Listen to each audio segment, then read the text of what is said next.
Hello, everybody. We are getting started very, very shortly. Mike Minotti, what do you what you just had your birthday, but what do you want for your birthday next time? Gosh,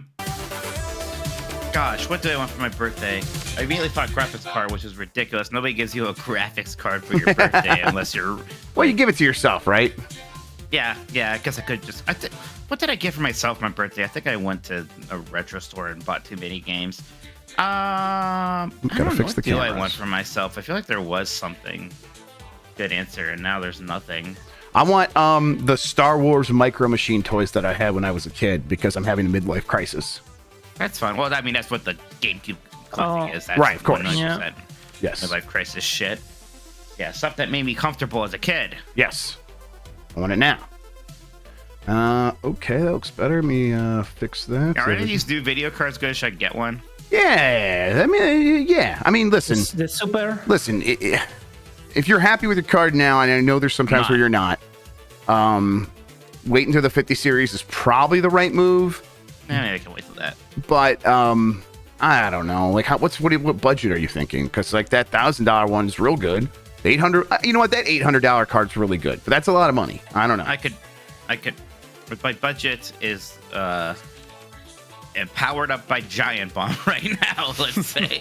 Well, I mean, then if you get that, that 4080 Super, 48. Yeah, that's the shit. Yeah, that's real good. That's 1,000, and that's the shit. That's gonna be like real good bang for your buck.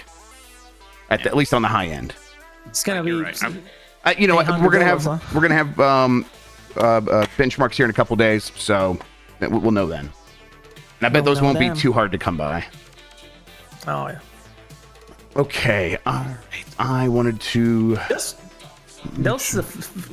You think they're ever gonna do those founder editions they used to do back in the day? Those were so sexy. Holy shit. They have those for a series. Yeah, I thought that's just kind of what their standard. Like oh, you're right. They don't do it for like the 50 series and stuff like that. Yeah, or like that's the only thing is that they don't do it on the low yes. end. Yeah. Okay. No, wait, this is the wrong one. There we go. Hey, you guys hear me? Start cheering now. It's heard. Perfect. I'm gonna turn it up here for chat. No, let's do it on this bus. There we go. Okay. I think I am ready to start the show. You did it? I tweeted. You did it? Wait, you're asking if did I tweet it? Yes. Okay, well, that was just very fast. Yeah, I'm fast. Yes, I did. I did tweet it. I'm fast too. Perfect. All right. Did you do a joke tweet, or do you say something actually captivating about the fact that we're talking about all of these hot Nintendo rumors? Well, you know me. Come on.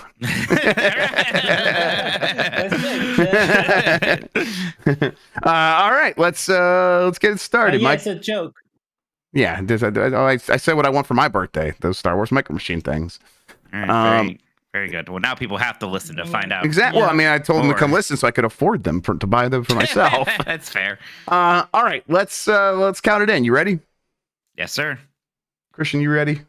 I am ready. All right. We are starting in 5, 4, 3. Hey, you guys hear me? Start cheering now. Yeah, let's get this over with. Yeah.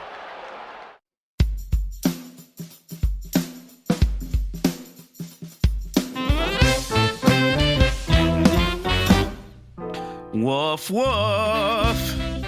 Hi, I'm Mike Minotti, and I am a Nintendog. Hi, I'm Jeff Grubb, and I am a Nintendog. And we are the last of the Nintendogs. Today, are more Xbox games coming to Switch? Is Nintendo going to have more partners working on its IP? And Jeff will finally tell us everything he's been hearing about Ridge Racer. I'm like, because I already said, I don't know why I said my name again. Hi, Jeff, how's it going? I'm pretty good. Yeah. It's one of those weeks where I say something on a podcast and then later I'm like, why is everyone yelling at me? It was funny because like you nonchalantly just brought up this thing about Sea of Thieves, and then it got added to a Discord, so it was already pretty hot. And it's still always really funny to me, Jeff, because I'll watch your shows live, and then you say these things, and I think that's pretty interesting. That I'm just like on Twitter in the crapper or something, and I just see your name popping up everywhere. It's like, oh wow, yeah, funny. It still never occurs to me that it's going to go down that way, and then it's and like these days, I'm also like, I think avoiding Twitter, where possible. I'm not good at it, but like I get to a point some days where it's like, oh no, I'm just busy focusing on other things, or I'm just doing the day job and really enjoying playing games on Giant Bomb. And then I'll get to the evening and do the same thing, like probably sit on the crapper and look at the phone and be like, oh man, that's a bunch of ats of people that I never normally see, and they're all very angry for some reason. So yeah, it's been fun. And then today it's the more annoying one where it's like, hey, we're going to talk about when to expect the Nintendo Direct. And I'm like, okay, well, they always happen in February, so that's when I expect it. And everyone's like, Jeff Grubb says the Nintendo Direct in February. I'm like, mother fuckers, please listen. You're very clear on that one. Yeah, right? but it doesn't. It never matters. It never matters. And again, because I never think about it, I never realize it's going to happen. But whatever. Well, what can you do? In that case, what can you do? What can you do? There's a lot of, I don't know. It seems like a spicy video game day today. To go on a tangent real quick here, you see all these Suicide Squad previews. So I have a couple of them loaded up, and I kind of glanced a little bit, and the two that I've looked at so far, both were like, I fucking don't think I like this. It's like, right? I kind of think I hate this. So what? This is a preview from IGN being like, don't fucking buy this shit. I'm like, whoa. Here's why this scares me. Remember the previews right before Redfall came out? Those were kind of positive. Some people are still like, listen, the gameplay is fun.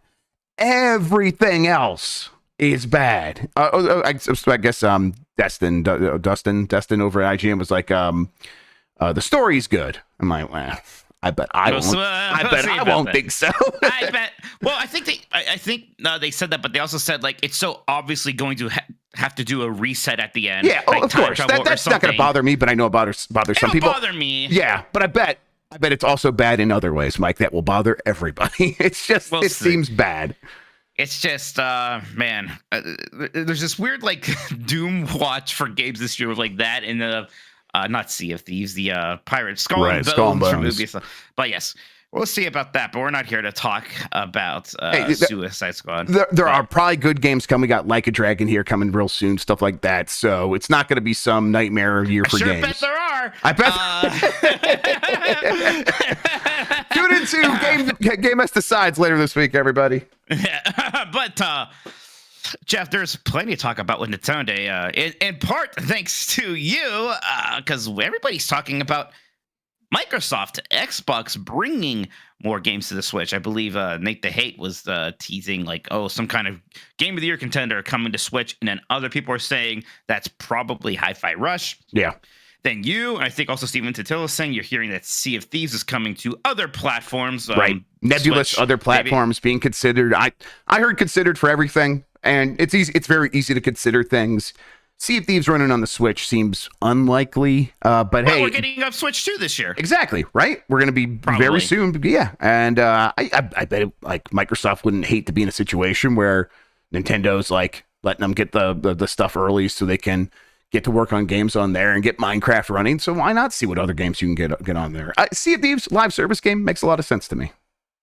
No, exactly. Like, free to play games live and breathe on how many people have access to them and are willing to spend money on Monkey Island expansions. So, yeah, why not just have that on way more platforms? That's what was always weird about PlayStation's drive for free to play, because they're just inherently at a disadvantage. If for PlayStation and PC, I mean, it's a big audience, yes. But still, you definitely want to be other places if you can. So I guess obviously, Sea of Thieves thing, you heard that. Is there anything else you wanted to add about that before we talk about Hi-Fi Rush? I mean, just that, like, when that story first broke about Hi-Fi Rush, that is, like, when I, like, double-checked and was like, yeah, the game that I, like, that always kind of came up in those terms was Sea of Thieves. So I still can't confirm Hi-Fi Rush, personally. I don't know.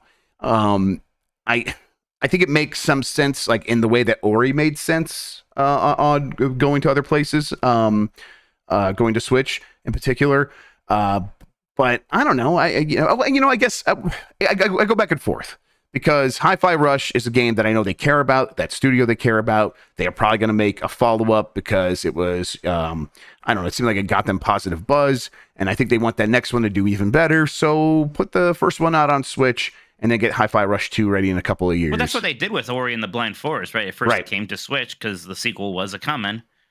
So yeah, I guess like circumstantially, I can see it.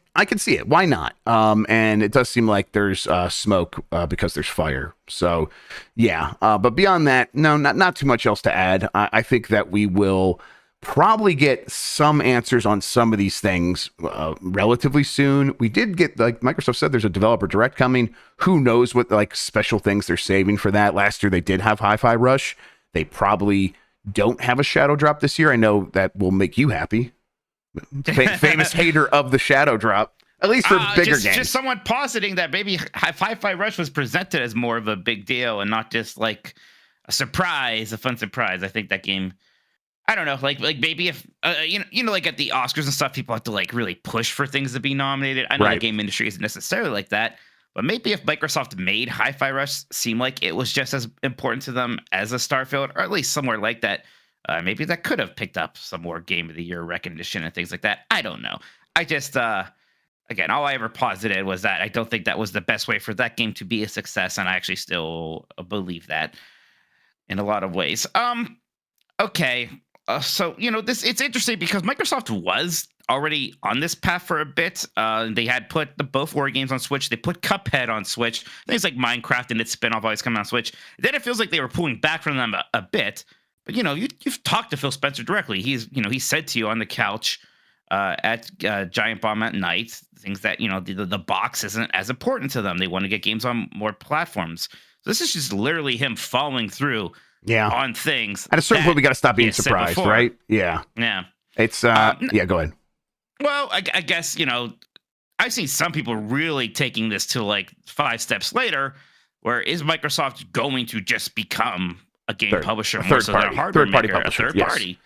I mean, do you think that is a possibility? Because again, if you just listen to the things Phil Spencer says, and almost the defeatist attitude they have about the hardware in some sense, right? Like, not of course they're still trying to be competitive, but just openly acknowledging how kind of far behind they are. I mean, how far are we from a world where they are just making PlayStation and Switch games? Yeah, I mean, I get the spirit of the question, but I'm going to be cheeky about it just for a second. They're already one of the biggest third-party publishers in the world because they own Activision, right? So there is a framework in which it's like they already have to be kind of thinking this way because they've already promised they're not going to be taking a lot of Activision stuff away. So, and especially Call of Duty. So yeah, that's right now, Microsoft, Xbox, one of the biggest third-party publishers in the world. Now, what you're really asking is, are they going to stop making hardware? Are they going to, deprecate and move beyond the hardware? No, that's not going to happen anytime soon. There's not a world where that's impossible. But no, they are still trying to keep that brand identity, and having the hardware is indicative of that identity, even if it doesn't necessarily succeed on its own terms. I think that they are trying to take a multi-pronged approach to building out the Xbox ecosystem, and that requires having the prong that has been the most lucrative, actually, which is still going to be hardware, console hardware. Like when we talked to him, he's like, yeah, Game Pass PC is growing the fastest. Well, yeah, but like in terms of the raw numbers, the console's making the most money, so they're not going to just suddenly take that away. I think if they did that, they would lose a lot of the affinity that they have for their brand. So I don't think that's like happening. In a lot of the big games that we do know about, we continue to hear that they are going to be exclusive to PC and Xbox. That stuff isn't changing. Indiana Jones, which we're going to be seeing at this developer direct, right? A game that they explicitly went out and renegotiated the deal so that it would be exclusive to Xbox, something that they put a lot of effort into. They're not doing that unless this is still part of the overall strategy. They're just not as hardline as Nintendo or Sony. It's like they just like have a different, and they can they afford to be? Probably not. But it doesn't mean that there isn't some large gray area where they can exist in and still mostly be one of those console competitors, just like they always have been. Yeah, I think that does make sense. And I mean, we already have been hearing things about the next hardware anyways, right? At least about the architecture of that. You probably understand the hardware side of that way more than I do. Like ARM or something, right? Yeah, I mean, they could, that was part of the leaked stuff that got out from the FTC, right? Where it's like they're at least considering the possibility of using ARM architecture. I think that is not, if not likely, very possible. That would set them up long term in a way that they would probably be very happy with. It would give them more control, likely, over the design of the chip going forward. Stuff that Apple's proven works. Google has moved to their own ARM designed processor for their phones. More and more companies are moving in that direction. Microsoft would probably do the same thing. And maybe it's not necessarily ARM, but it could be the next generation that's beyond ARM. ARM is a company that designs these things, and they design it using RISC architecture. I'm almost done. Everybody just stick with me. There's a new version of RISC architecture that's open source. Microsoft could use that, and it's basically ARM plus without having to license stuff directly from ARM. And Microsoft's probably eyeing that, being like, that could be the future of Windows. We got to kind of keep that in mind. And a good way of getting out ahead of that is to bring it into the Xbox. But there's also a million reasons to stick with the architecture they already have. So we'll see. I mean, they are, at the very least, continuing to invest in making new Xboxes. And I bet in 2026, maybe 2027, we actually do get that follow-up Xbox. All right, sounds good. Unless there's anything else you have on this one, Jeff, but I think we've got it. I'm looking forward to the next couple of weeks as we start getting some of these showcases and state of plays and developer directs and Nintendo directs. I'm ready to find out what this year's really going to be like. Yeah, I am pretty excited for the this Xbox showcase thing to see what Indiana Jones. Yeah, that one's interesting to me because you're very pessimistic about Indiana Jones' relevance today, and this kind of feels like, well, let's see how this does, because obviously the last movie didn't do well. Maybe that movie was never going to do well, right? Maybe it just that movie has too many problems being a follow-up to a bad movie that came out 10 years ago. Indiana Jones is incredibly old, but you're also right. Like, people who are 10 don't care about Indiana Jones the way it just felt like we inherently had to when we were 10. Right. It is like one of the things that we had, and we didn't have a ton like that. Having like an infinite number of options for entertainment is a relatively new thing. And in the late 80s, early 90s, when you discovered Indiana Jones, it's like, oh my God, a cool thing. I'm going to hang on to this. Right. And now, like, kids do not think Indiana Jones is cool. They have no love for him. See, I think you're mostly right. Maybe that can be sparked, and maybe going the video game route is going to be the way. Machine games can change that. Absolutely, you're right. Well, it solves a lot of inherent problems, right? Because if it's just a computer-made character model the entire time, it doesn't matter if Harrison Ford is old. So you get a sound-alike voice actor to do it. It'll sound better than Indiana Jones voicing his young self in that movie. So I want that game to be amazing. I kind of want it to make Indiana Jones relevant again. That would please me. That would make me very happy. Yep. People should like the things I liked when I was a kid. And I want to see Avowed be impressive this time. It kind of had a rough showcase last time, but I still have faith in Obsidian. So there's no reason why that shouldn't be a game I'm excited for. Good point. I want to be excited about it. Hellblade 2, I'm like just kind of like, I don't know if that's ever going to be anything I'm really gonna. What do you think about the other Nate the Hate tidbit about that getting low 90s from the internal mock reviews? I don't know, but again, people said that Redfall's like didn't. Phil Spencer's like Redfall. Literally said. I think he was like high 70s, low 80s mock reviews. But I mean, I believe that Hellblade 2 is getting good mock reviews. It might even get really good real reviews, because like that is the Hellblade 1 got really good reviews, didn't it? Yeah. But that is the most of them replicating the kind of Sony prestige game thing, right? It's going to be a lot of walkie-talkie stuff. Yeah. And look, I just, Hellblade 1 wasn't that much for me. Just giving it a bigger budget and making it a bigger game. I don't know how I'm excited going to be. And even when I do see the trailers for it, I'm just like, yeah, this isn't really my vibe. We'll see. Maybe I think it's visually very impressive, and that's about all I have to say. I bet it will be a critical hit. I bet it could be a hit for them for sure. So it's good for them. It's going to be good for other people. Just personally, not doesn't seem like it's going to really be my thing. Yep. All right, next thing here, GameIndustry.biz Christopher Dring. Well, actually just writing an opinion piece about the Switch 2 kind of dropped this nugget about Nintendo working with more partners that we've got picked up everywhere. Heard this vaguely a couple of times, and maybe I wonder if it was from Dring previously, but we've definitely heard like Nintendo's out there hunting. But yeah, what did he say? He said, I also know that Nintendo is actively meeting with independent developers to find new partners. Some of that is around publishing indie games, which Nintendo does from time to time, but it's also seeking studios that can work on some of its IP. Blah, blah, blah. But the company is looking to add to that roster, and I know of 3 studios that are deep in conversation around making games based on Nintendo brands. Now, he specifically says indie games, which, I know we've been frustrated before about how we had Cadence of Hyrule, which was great and a great that was idea, the future. And that nothing really happened there. Well, hopefully they go back to that. And hopefully, Jeff, I think it's great to give the indie studios Zelda and Metroid.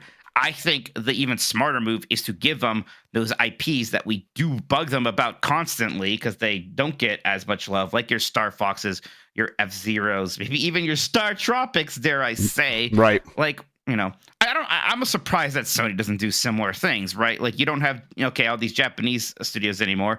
There's a million indie studios or others that make great games. Can't somebody make an Ape Escape or something? I don't know. Yeah. But again, Nintendo has worked with partners before all the time. All the time. I think the story here is like they are getting proactive about doing way more of that. That's been the buzz for a while, is that they are looking to work with even more partners. I think on the AAA level, that's been true.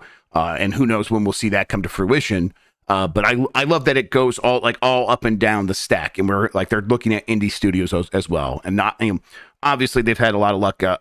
Dring points out like Mercury Steam, Way Forward, Grezzo, hey, if all those studios are already working on something, and Nintendo's goal is, hey, if we put out more games, we make more money, and so there's only a couple ways to do that, and making even more internal Nintendo studios, it probably actually isn't the answer. That takes a long time.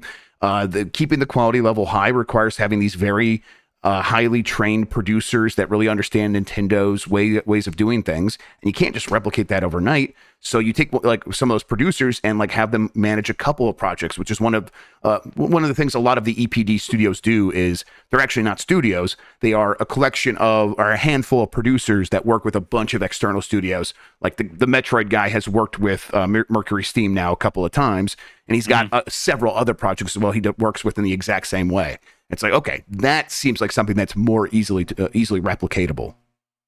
Right, exactly. I mean, games just take so long to make anymore. You can't have that. You can't have the same studio working on 4 of your beloved franchises anymore. Yeah, no way. Absolutely it doesn't not. work like that. So this makes all the sense in the world, and hopefully it's just going to make sure that we still have that cadence of exclusives and big Nintendo games coming, which is, a problem that PlayStation and Xbox has been struggling with, right? Making that cadence of exclusives feel like it's happening at a good clip these days. All right. Well, that's it, Jeff, on the kind of big news topics. I know we have a bunch of super chats. Everybody, we are going to read those in a second. First, we are going to take a quick break. Gonna get it. Break. Gonna get a drink real quick. Sounds good. Where's my drink? There we go. John Carson, I would absolutely love a Stunt Race FX, a new one of those.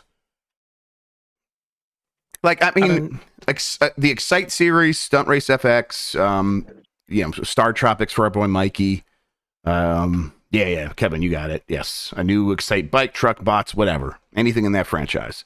Although I personally, like, my choice would be a new sequel to Excite Bike 64. You got to capture those physics, get that exactly right. A new Punch Out, absolutely. Oh, and you know what? Maybe that is. I mean, listen. I love, is it Next Level? I can never remember the studio. I always get them mixed up with Nintendo Software Technology. Next Level did that and Strikers. Yeah, I would love for them to do the next Punch Out, but like an indie style Punch Out that maybe like goes back and makes a new one that looks kind of like an HD Mike Tyson's Punch Out. That could be really cool. God, I would love that. They should do an Excite Bike 99. Excite Bike 99 would be great, yeah. Yeah. Do Punch Out but it looks like the arcade one. Yeah, listen, I would like Those that too. big, Yeah. like, scaling sprites and everything like Right, that. yes. You got to keep, That would be like, sick. don't do the wireframe, do Little Mac, but yes, otherwise look like the arcade. Have it as an option. Yeah, okay, that's fair. I'm okay with that. Bring back pizza pasta. People know wireframe Lil Mac from Smash, so Oh, that's true. I guess they do know that now. Man.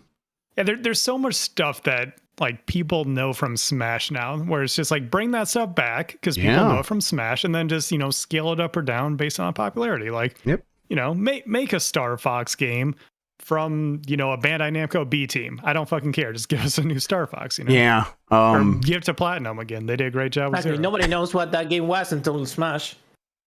Yeah. Get the Slay the Spire people to do a Hanafuda card game. There you go. Nailed it. Yeah. I do like Super Punch Out as well, Kevin. I was playing that today.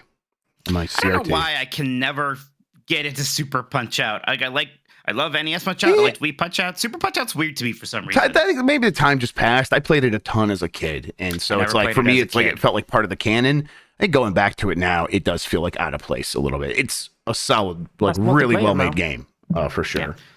And you gotta play a little bit longer before you get to the really good stereotypes, like the the Canadian guy. Yes, exactly.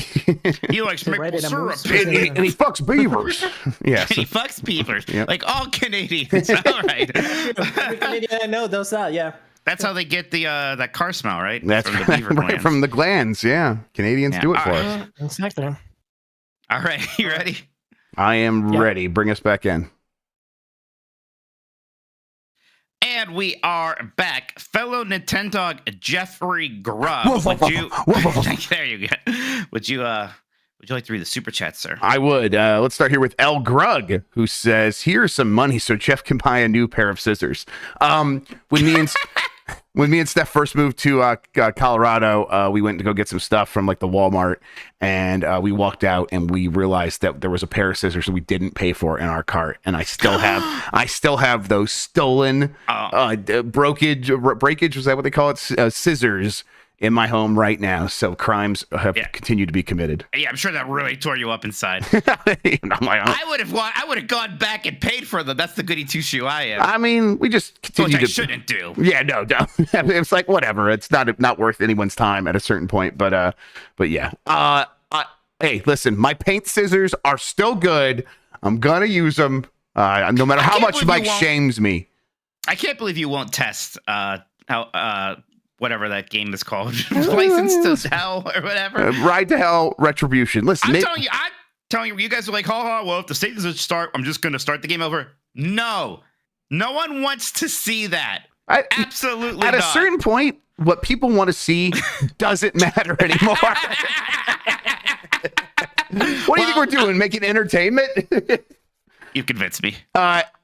Listen, you won me over. I kind of might test it tonight. We'll see, but we'll work it, and I'll say I didn't. We'll see. I don't know. I'm going back and forth because I'm like very curious.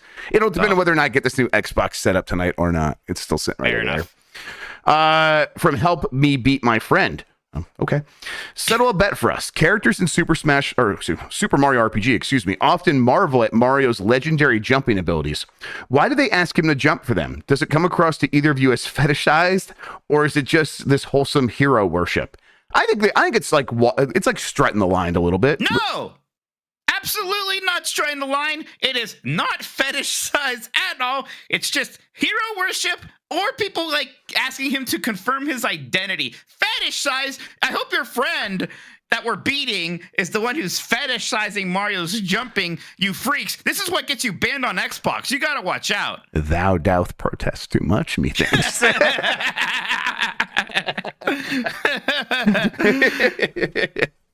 I didn't expect to get so passionate about this one until you were trying to play. You were trying to play like listen.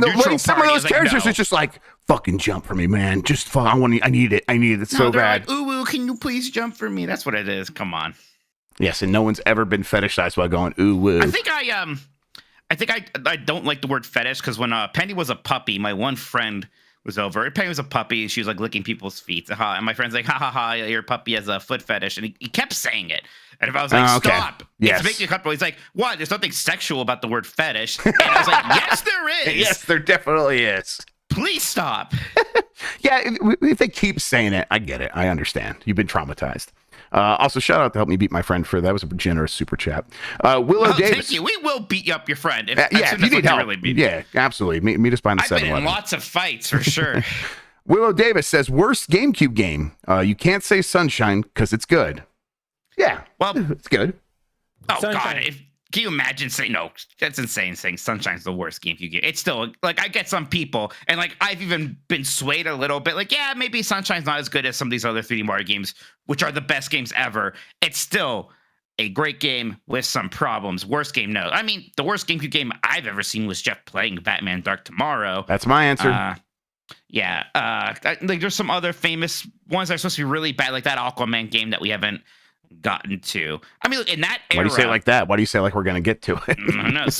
In that era, it's almost certainly going to be some trash license game. Yep, without a doubt. Absolutely. AT says, is Dr. Mario a bad puzzle game? I think it's a bad puzzle game. I think it's mid. It's mid. I think the gameplay's mid, and a lot of puzzle games are helped by music. Dr. Mario is really helped by music. It's lucky it has that song. I thought you were about to be like, oh, the music's bad. I'm like, what the fuck? No, it's Dr. great. Mario song is jam. It is fantastic. Yeah, very lucky it has that going for it. But I mean, there's something about specifically NES Dr. Mario that's a little bit of a vibe with me, but like when they even make new Dr. Marios, there's that mobile one, or there's even one on GameCube, I think, and I was like, nah, I don't really need a new Dr. Mario. Just put the NES ROM on here. That's fine. Let's see here from Jerry. Super Eye Patch Wolf on Game Mess Jeopardy when? If he wants to do it, that'd be great. Is he popular enough for you, Sean? Sean always likes it when we have the really popular people. He's more popular than you, assholes. So yeah. All right, it's just fundamentally yes, that's just true. Of course it is. That is. Keep me upset. I'm not shocked to hear that. Of course, I've seen his views. Everborn Saga, Sea of Thieves, Flight Sim, Grounded, Age of Empires all make sense. Hi-Fi Rush doesn't make sense. Doesn't make much sense. It just depends on how you look at it. I mean, yeah, and I guess it could also not be Hi-Fi Rush. The original thing said a Game of the Year contender, then other people were saying Hi-Fi Rush, and I'm not sure how much of that is just a weird game of telephone or how much of that is people really knowing. I'm not sure. But I don't know, Hi-Fi Rush still makes sense to me. Or Pentiment, yeah, but why not Hi-Fi Rush? Yeah, you're right, I guess the only thing there is, like, maybe it needs a little bit more computer power, but again, a Switch 2 is coming. Yep. Pentiment would make a lot of sense too.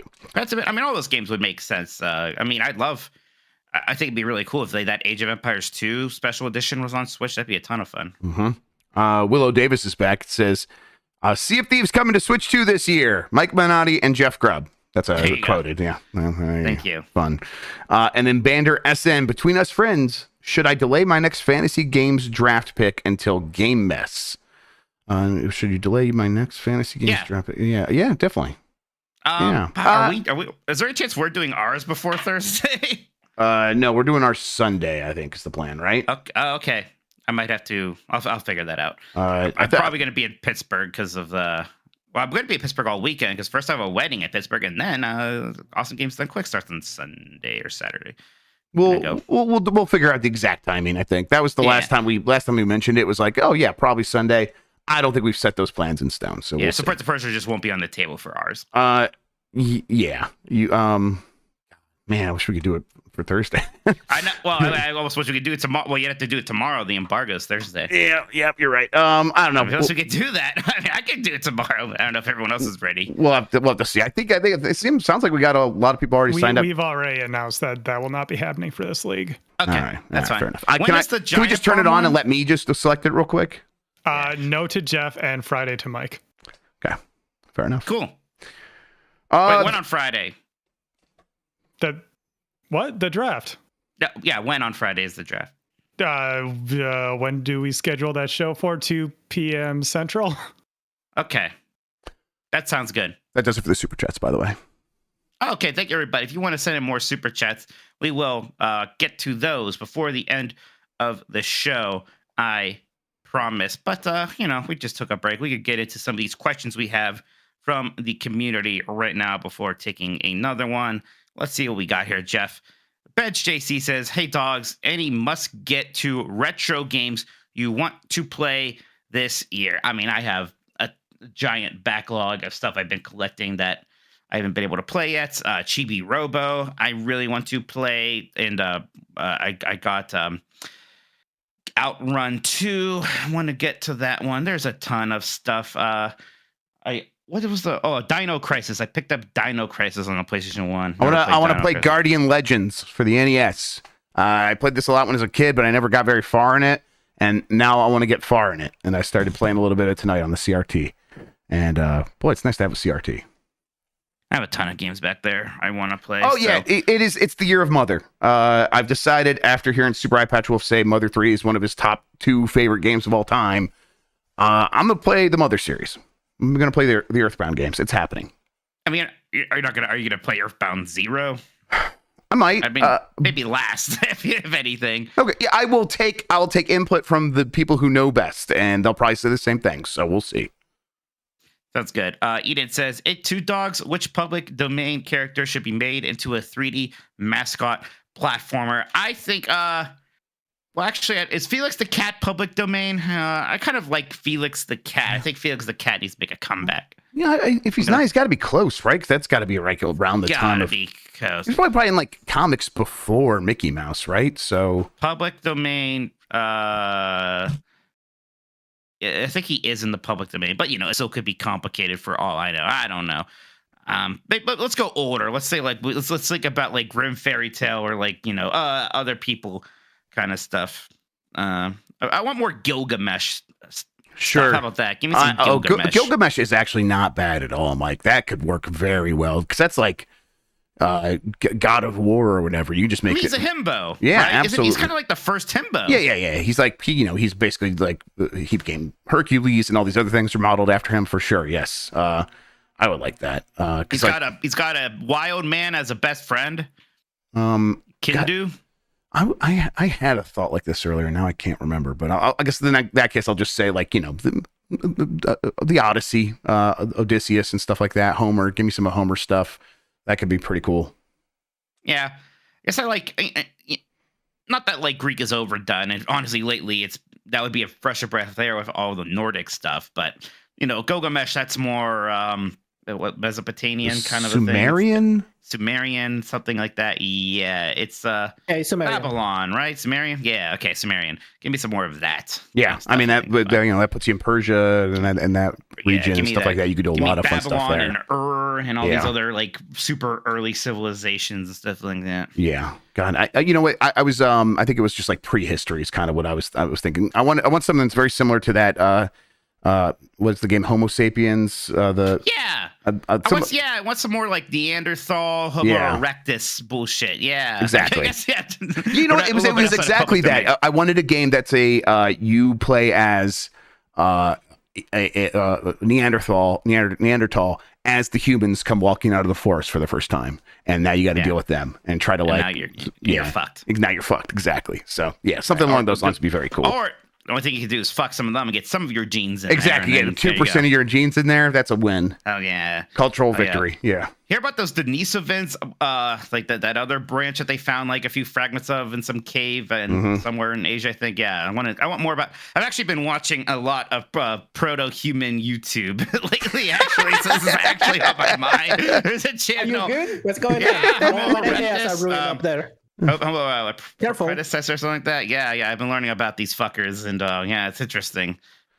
They have crazy times, dude. I read that Homo Sapiens book by like Yuri, whatever his name is, and it's like, oh man, this is so good. And of course, every time you do something like that, then it's like a month later, it's like that guy doesn't know what he's talking about, and all that stuff is horseshit. It's like, is it really? God damn it! I just felt like I just learned something, and now everyone says it's not real. It's like whatever. Jeff, I listened to that book, I think, last year. Yeah, same thing. Actually, I think I liked it. And then I liked it a lot. I think some people were like, this guy's full of shit. I was like, oh. Yeah, exactly. Okay. Oh, really? Okay. Dang it. All right. This is going to be we're going to get really into human history, history of Sapiens this year. Listen to our new podcast. We got plenty of time. Yeah, JVH1224 says, any interest in the Retroid Pocket 4 Pro? On the Nintendo front, it can handle up to Wii and even some less intensive Switch games like Celeste and A Short Hike. Yeah, of course. Yeah, I'm sick. I have interest. I will say that the Steam Deck continues to be the thing that is helping me avoid buying all these things. Every time I start to like put in the credit card info, I'm like, I should just go back and tinker more with the Steam Deck OLED. Because it still does everything I need, and I really enjoy using that thing a whole bunch. And the battery's so much better now that it makes a lot of sense. And then I'm also getting the Aya Neo slide. It's on the way, and that's the one I'm like most excited about, other than the Aya Neo, like the dual screen one, which hopefully I'll be able to get eventually. So it's like I'm like kind of set up for now, where I'm looking at the Retroid Pocket 4 and thinking, and the Pro, and thinking, man, it would be nice to have, but I can already do Wii on the Steam Deck OLED, and I'm just fine. So I keep holding off for now. Casual says, dear Mike, tall glass of slurp juice Minotti, and Jeff, thing that goes plomp in the night. Grubb, I finished Alan Wake 2 recently, and like mostly everyone, I was amazed and blown away by the little narrative godsend Herald of Darkness. This made me think about the new Donk City festival level and Mario Odyssey. What other games would you like to see attempt this? I personally would love for a Castlevania to take a stab at it. Yeah, there should be more musical levels. Yeah, Castlevania could easily do it, right? Because you could just have a demon that curses everybody to sing, like that Buffy episode. Right. Rayman Legends had these good levels, like the Yeah, Super they Mario did. Wonder just did one of these not too long ago. I think it'd be fun if Mega Man went that route, actually. Like, music has always been important to Mega Man. Yeah, like, they should just like do the thing that happens with movies these days, where it's like, all right, we're taking the musical of Mean Girls and turning that into a new movie. Just take the Proto Man albums and turn that into like a musical opera game or something like that. You think if so, the Color Purple and Mean Girls, if those were good and were up for Oscars, do you think anybody in the film community is going to say, well, they shouldn't count because they're remakes? It's funny how they don't have that conversation. It's weird. It's almost strange, huh? You happy? You proud of yourself?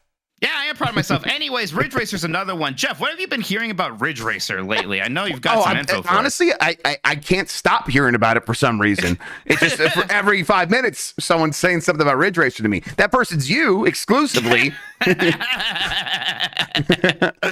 I'm there with you, Mike. It's time. It's time for Ridge Racer to exist. It, you son of a bitch. Do it. Used as a tool. Stand in the way. I'm here to help. Whatever you need. Ridge Racer. I just said it. There you go, everybody. Keep saying it. Ridge Racer. Ridge Racer. Say it before and after the next time you say that. Let me engage the diaphragm. Ridge Racer. There. Now it's going to happen. The next time you talk about some like Xbox game coming to Nintendo, you need to start and end it with talking about Ridge Racer, actually. Just get Ridge Racer into one of those clips. Yeah, okay. Yeah. I was playing Ridge Racer 2, the PSP version, on stream again, and it's just everything I need. It's everything I want. All right. I got the PSX core on this the fucking Mister, and I'm like, I don't have any games on there because I bought them so, and they didn't have the PlayStation core on there, so I'll do that. I'm gonna do that this week. You should be. I'm the Ridge Racer Type 4 person. You should be the Rave Racer person. Sure, yeah, sure. I'll go for it. Yeah, I'll put them all on there, and I'll decide which one I am. Be big fan of. Inu Face says, "Good evening, my dogs. Why do you think Nintendo is taking many first-party games out of print so soon? Maybe a hint at Switch 2 backward compat. Are they taking a lot of first-party games out of print? This is the first I'm hearing about it. I guess I wouldn't be too shocked. I'd be a little shocked. I mean, I guess, look, we are pretty far in, but up to this point, it seems like most games have just always been first. I assume if I went to GameStop right now, I could still buy a new copy of Fire Emblem Three Houses, for example, right? Is that not the case? Yeah, I guess I have no idea. I think I would assume that. And this is weird. I do think I saw, maybe correct me, that Mario Maker 2's like price is officially going down to $40, which is kind of shocking. Yeah. Uniface says no about Three Houses. Okay, that's one of the ones going out of print. That is a little weird. And maybe that does mean, it might mean we're heading towards a Switch 2 world, I guess. Although if that thing's backwards compatibility, I don't know. I'm a little confused. We'll see. It could mean a bunch of different things, and it could mean nothing. So we'll apparently, even Mario Odyssey is part of this. Maybe we're finally getting like the Nintendo Select Player's Choice things. God, I guess. With the awful box art that Dan Riker will make fun of me for. Yes. Yeah, that's probably what. New box art. I mean, okay. Mario Odyssey is a 7-year-old game, right? Or yes. Close to that. Yes. Like at some point, the price has to go down. Yeah, my brother was just being like, man, I still haven't ever bought Breath of the Wild. I've been waiting for it to go on sale, and I'm like, oh, you sweet innocent baby. Let me tell you. Let me learn you something. And then the games maybe it'll change. Sorry, the games people are mentioning, it's like Three Houses, Metroid Dread, Mario Odyssey. So it's all like acclaimed or well-selling games. So yeah, if something's up, I guess. Not sure. Yep, we'll see. No, I'm not doing this again. This is just you. This is just you not reading the question. This is not anything. This is I'm not supposed to do anything now. No, I'm not participating. You bastard. All right, I'll just go play video games. I don't give a shit. No, Jeff, I just lost you for a second. What happened? Oh, really? It's okay, we're friends. Okay. Yeah. I lost you for a second. What did I do? What's wrong? Oh, you went silent, and maybe it was like I was still talking to you or something. Like it was a delay or something like that. It was like an awkward pause, and I thought you just weren't reading the next question, and I got mad at you. No, I just couldn't hear you. What were you saying? I'm sorry. Oh, I don't remember. All I remember is being mad at you now. I came back, and you're like, you son of a bitch. And I was like, what happened? I'm sorry. Anyways. Sorry, we should look more. I forgive you. We should look more into this because I'm curious about why their games are going out of print. Thank you for letting us know. Absolutely. Maybe I'll talk about it on Game S Mornings tomorrow. Oh, can you do it tomorrow? Lucy's sick. Yeah. Okay. I can do it tomorrow. Let me know. Let me know. Yes, you haven't been in a while, so great. Let me make sure. Let me look at my schedule. Yeah. Cool. Absolutely. Okay. Cool. Next one here is from Nick Turbo. Says, "Hey dogs, what are the chances that Nintendo calls their next console the Switch 2 or the with TOO or Switch 2 TU, meaning you or your in Spanish?" Well, it's not gonna be that. It's definitely gonna be that. If it's a 2, it's gonna be with the number. I think I disagree. I don't know how strongly you guys felt about it. I know there was a podcast where all the Giant Bomb people thought Super Switch was the best of the options. I still like Switch 2 more than Super Nintendo Switch personally. I think it's more likely. I also agree that it's more likely for sure. I just like the way Super Nintendo Switch sounds. They're not going to do Super Nintendo Switch. They're not. Once you start thinking about it a little bit, they're probably not going to do that. Probably not. Hammond of Texas says, college football question for Grubb. Hey, Grubb, congratulations to Michigan for their win last night. I say this genuinely as an Ohio State fan. With the expansion to a 12-team playoffs next year, conference realignment, name, image, and likeness, and the transfer protocol, what does the future of college football look like to you? Personally, I parent what Chip Kelly said a few weeks back. I think it should just be an independent sport. Keep the other sports in their conferences and set it up in a division and conference system, just like the NFL, and the players should probably be paid too. Thanks. Yeah, I think something like that sounds pretty good to me. It's going to keep getting bigger and better and weirder and stranger. I think that I love the NIL stuff. I love the players getting paid something. But these are like Michigan makes so much money from that goddamn football team. It is obscene. They can afford to pay the players. So, yeah, I like the idea of it kind of getting reset and them having something to them figuring that out and let it be essentially just the minor league leading into the NFL, which is already how it operates. Like the NFL for a very long time, it's like, no, you got to play 3 years outside of the NFL, probably in something like college football before you can play for us. Like that was just a rule in the NFL. I don't know if it still is. But if they're going to have like professional gatekeeping like that, you got to pay the players. So yeah, I think it's going to keep getting bigger though. College football's never been as popular as it is now, and it's very popular. I assumed you were pretty excited about that win. That was it was very awesome. God, it was really. It's been 26 years since they won the co-championship with Nebraska in 1997, and then I was like, my whole life, it's like Michigan's awesome, and it has culminated in this moment where Tom Brady has won us the national championship, and it's going to be like this for forever. And then Ohio State beat us senseless for decades, and it fucking sucked. And so to kind of get back, it was rough for a while. It was real rough, and it was complete opposite, like for my whole childhood, where it's just like, no, Michigan always beats Ohio State. That's what it's always going to be like. And so, 26 years of kind of coming up short, finally changing. It was really cool. I really like that team a whole bunch. So yeah, it was awesome. Always Be Clothing says, Dear Jeff, Giot, Grubb, and Mike, what the hell does Giot mean, Minotti? That was exactly what I was going to ask. What Switch games do you want to finish before the Switch 2 comes out? Yeah, what's a Giot? It's like a Fiat? It's Giot. And when Jan walks into the room, you explained this, and he's got those tight pants on, you see his badonkadonk, you go, Giot, damn! I got it now. I get it. There you Very go. cool. Switch games. Switch games. I mean, I feel bad about not finishing Octopath Traveler 2 more than I want to finish it, to be honest. Just because, like, I'm a JRPG guy, and most of the other JRPG freaks I know, like, absolutely are gaga for that game. So I might have to go and, like, give it another push at least. More so than that, I want to go and do Final Fantasy VI Pixel Remaster because I played the other 5. And then then all these other like games like Sea of Stars and things were coming out, so I played those for a while instead. But otherwise, I think I've completed a lot of the major Switch games, at least the ones that I really cared about. So I think I'm pretty good.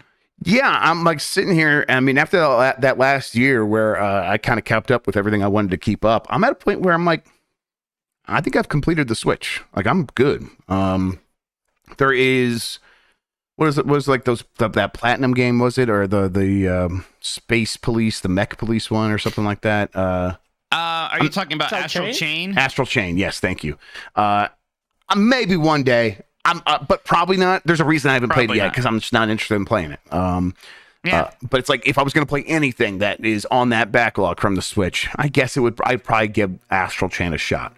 But really, I'm at a point where it's like, no, they put out the games I wanted to play. I played them. I'm great. Let's keep going. Tommy Petzel says, am I dumb for thinking Nintendo is going to put out a bunch of HD ports remasters from the GameCube, Wii, 3DS this whole year, then release the next Switch in March 2025? I don't think you're dumb, but I just think that that's a little late in the timeline. Yeah, but I think if Switch sales were trending downward a little bit slower, I don't think what you're saying is too absurd. But I think they're kind of coming down at the pace that does make it make sense for a Switch 2 to come out later this year. But we'll see. Anything's still possible. Gerber says, belated Happy New Year, Mike. Hello, Jeff. Thank you, Gerber. Appreciate Happy New Year to you. Does it feel 2024 to you yet, Jeff? Only because I've done so many shows where I've had to say 2024 a little bit, but no, it's hard for me to process time, so mostly no. Gerber says, we just read that one. Lenny Cool Dick Denver says, hey, Jeff, saw the Lions championship banner Grubb and Mike Secret Italian Minotti as the Lions are 12-5 and the Browns are 11-6, but both teams are playoff bound. What's going to happen with that football bet you guys made from the beginning of the season? Well, now I wish you would remind us what the football bet from the beginning of the season was. We remember it. We just want to see if you remember it. Yeah, that's all. If anybody around here knows about that bet and what it was, I'd love to hear. I hope that they play each other. That'd be incredible. Yeah, if they play each other, it's because they're in the Super Bowl, and at that point, I am good. Like at that point, if the Browns fucking crush the Lions, because the Lions got to a Super Bowl, that's never happened before, I will be happy. I don't care at that point. Would you want to watch that with me? I know normally you like to prefer to watch these games alone. If you watch it with me, you would probably have to watch it with a bunch of other Browns fans. I don't know how much you would like that. That would be fine, because I think at a certain point you guys would understand me wanting to go in the corner and being by myself and watching the game if I'm like in a bad mood about it.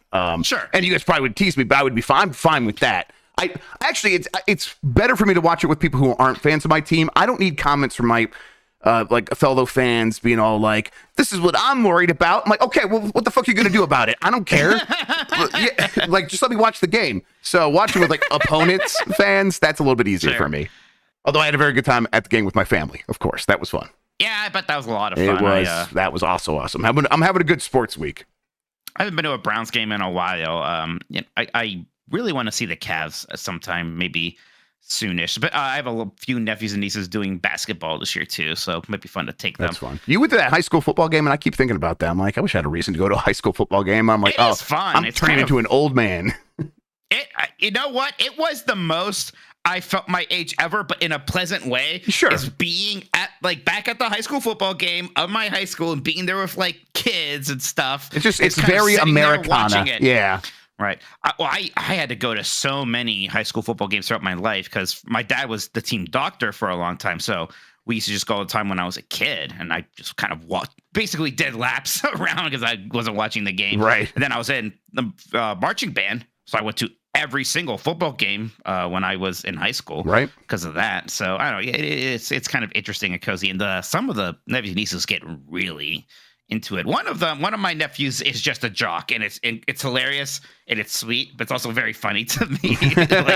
He's very good at sports. And I'm like, wow, that's weird. Yeah, that's interesting for a Minotti. Good for you. Yeah, congratulations to the mailman. Apparently. Hey. Beefhammer says, "Evening, Mike, CEO of Bunny Girls Minotti, and Jeff always remembers to add Kurt Angle to the mix when doing Math Grubb." Since PlayStation has exclusive Marvel games and Xbox will soon have Indiana Jones, which licensed property should Nintendo make a big budget game for? My suggestion, 2 words, Black Adam. Holy shit. I completely forgot about Black Adam until this moment. Man, that's wild. Could you forget about Blue Beetle? No, I never forget about Blue Beetle. No. But Black Adam... Absolutely not. Rearranged the hierarchy of power so hard, I forgot about him. Okay, so the question is, which licensed property should Nintendo make a big one? There it is. You got it, everybody. Joking. Yeah, like Frasier's too easy. So what's another sitcom? Like Mad About You. Just Nintendo could really go King wild. of Queens. King of Queens. There you go. Get Kev Dog in there. Yeah. Oh, Fraggle Rock's good. Enemy Mouse. Yeah, that's a fun one. Yeah. Hey, listen, anything with the Muppets, I would love that. Muppets always look weird. The Muppets always look weird when you see the whole Muppet. You see their legs and stuff walking around. Yep. It's always a weird. Muppets have legs. Yeah, they have legs. In some of the movies, they're they made a big deal about look, they're just walking. It's yeah, I know, but I don't know if they should. Right, when they ride a bike, that's fine. That looks cool. When they're walking around or dancing, there's that scene in the first Muppet movie where Kermit and Fozzie are dancing, and it looks weird. Oh, I like it. Yeah. I like how weird it is, but I like the Muppets. Mr. Bowler says, first off, congrats to the Michigan Wolverines on their first football championship. Go Blue. Since before half the Game Pass audience was born. With that out of the way, it's time to play a by the decades version of Buy One, Rent One, Banish One. With these games that are celebrating a major anniversary this year. Oh my God, your choices are. This is. He's designed this to destroy me, Jeff. Yes, this is gonna hurt Mike. Shovel Knight, which is celebrating its 10th anniversary. Half-Life 2 celebrating its 20th anniversary, and Super Metroid celebrating its 30th anniversary this year. That's incredible. I don't like this. These are 3 of my favorite games ever. I'm going to buy Super Metroid. I'm renting Shovel Knight, and I'm getting rid of Half-Life 2. I like Half-Life 2, but I don't love it the way I love the other 2. Yeah. As much as it pays me to say, again, I love all these games. Shovel Knight's my least favorite of them. I think Half-Life 2 and Super Metroid are top 10, top 20 games. I think they're both actually my top 10. So, yeah, I think they're literally in your top 10, yeah. This is insane to me. It would have to be like this. It'd have to be buy Super Metroid, rent Half-Life 2, and banish Shovel Knight. Not happy about it. Right, of course not. Yeah. Not happy about it. That's tough, Mr. Buller. That's tough. That's a tough one. I like it when it's tough, though. That's fun. Juiced up on Bobquish? I don't know. Boquish? You're saying as well as I could. Yeah. Woof woof to my dogs. This is Bop, everybody. In an alternate reality where Nintendo embraces VR and collabs with Meta on some Nintendo VR projects, what IP or game ideas do you think would work the best? Oh, Star Fox. Teleroboxer, of course. Well, sure. I still think one of the best VR experiences I did have was that Star Wars Squadrons game with the VR support. Oh yeah, I should play the rest of that. I started that and never played it. Those kind of single cockpit spaceship games are always very pretty in VR. So if you did a Star Fox like that, I think it would absolutely slap.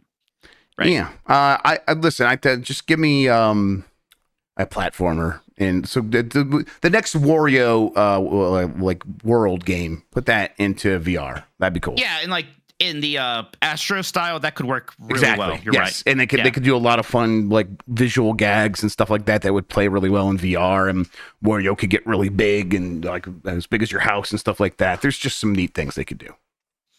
Velocity Prime 1 says, Dear Jeff, Switch 2 will be announced in February. Grubb and Mike, this was supposed to be the year of Minotti.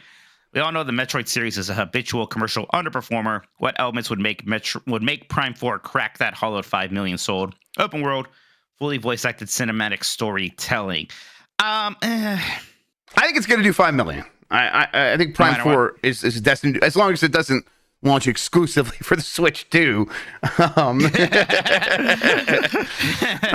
Yeah, I think it does 5 million. Now, like, what is the element that gets it there? I don't know. Can it just be really like? Doesn't being a Game of the Year contender these days help sales more than being a Game of the Year contender? Yeah, in It Takes Two did 7 million.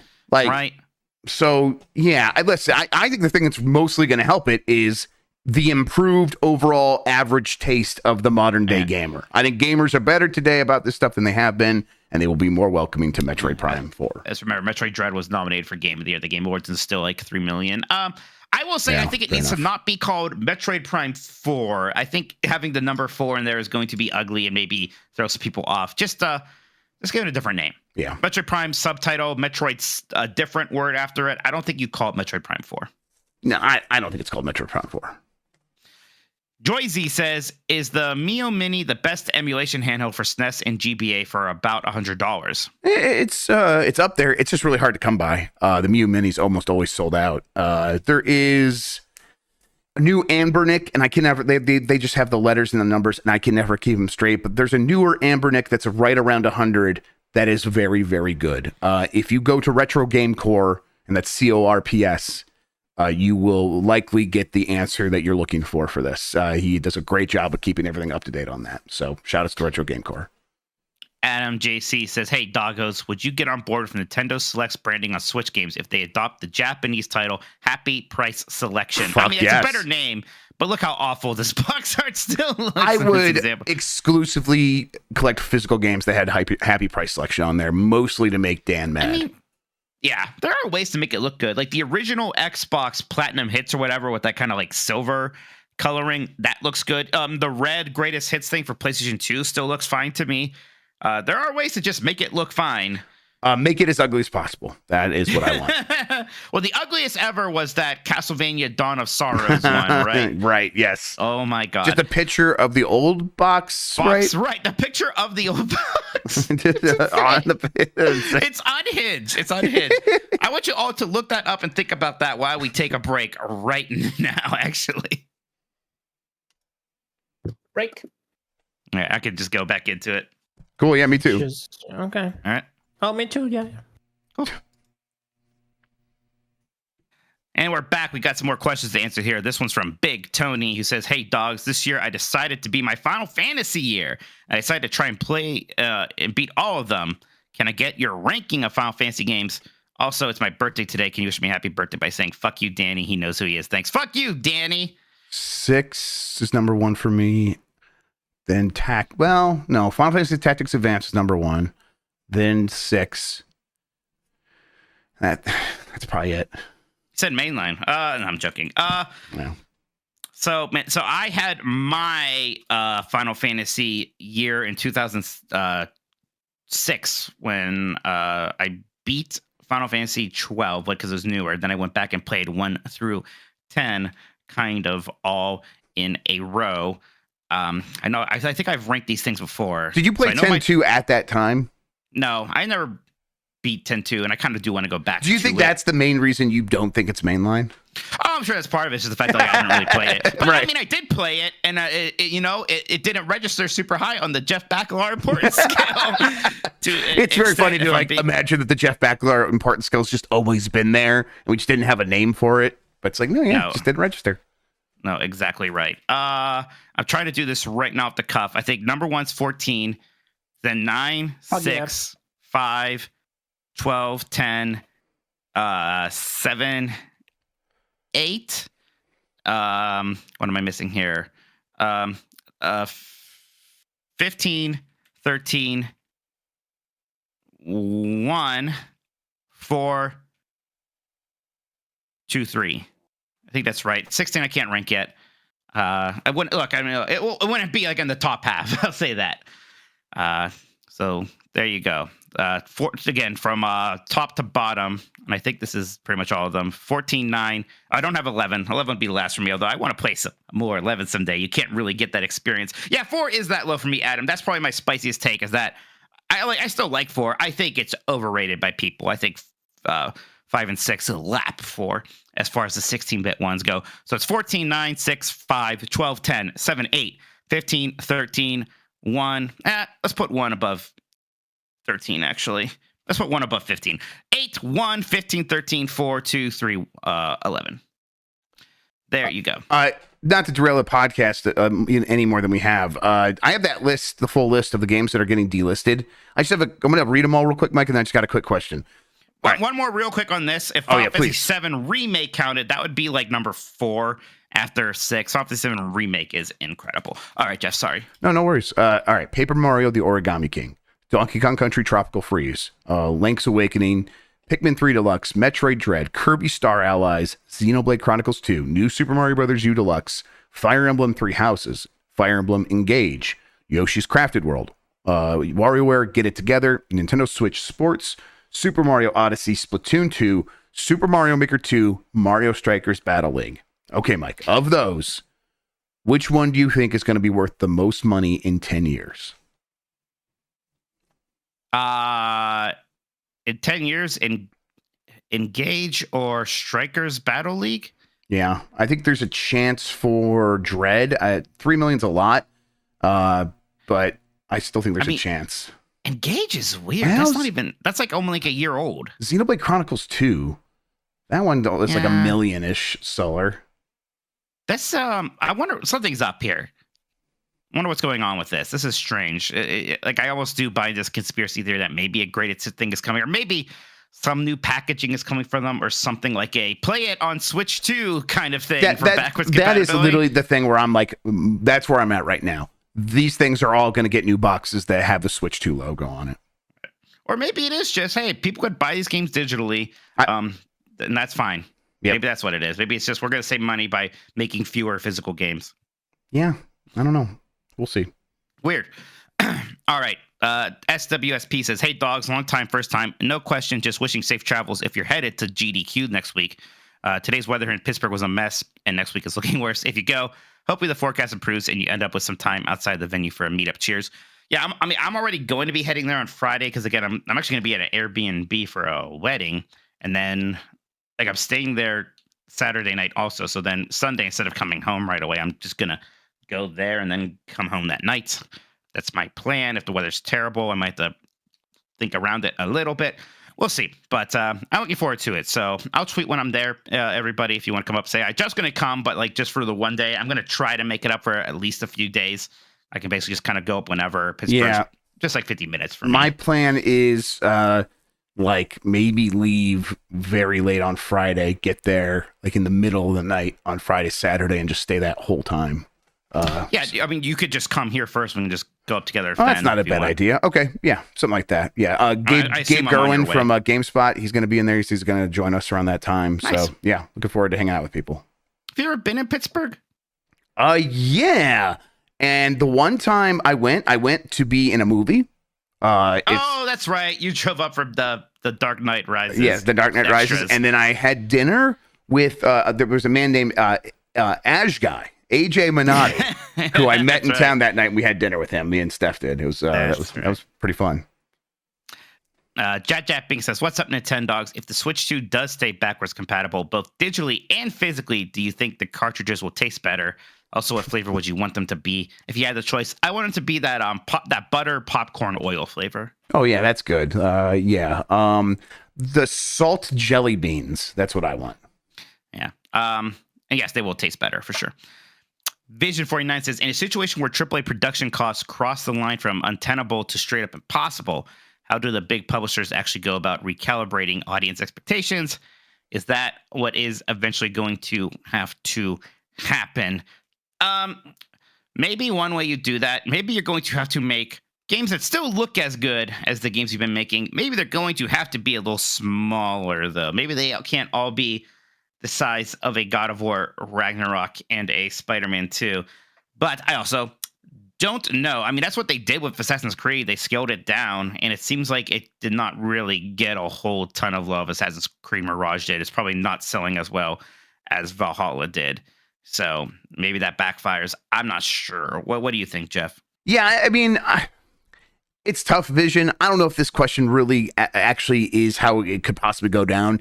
Like, budgets don't just increase to the point where it becomes impossible to make a game. There's always just give and take. And the way it always works in Hollywood is, something works for a while, and then the like iconographic failure version of that happens, where it's like, okay, we're going to do this, and now a director's going to get all this freedom, and they're going to make something, and it flops so hard. The whole industry is like, fuck that.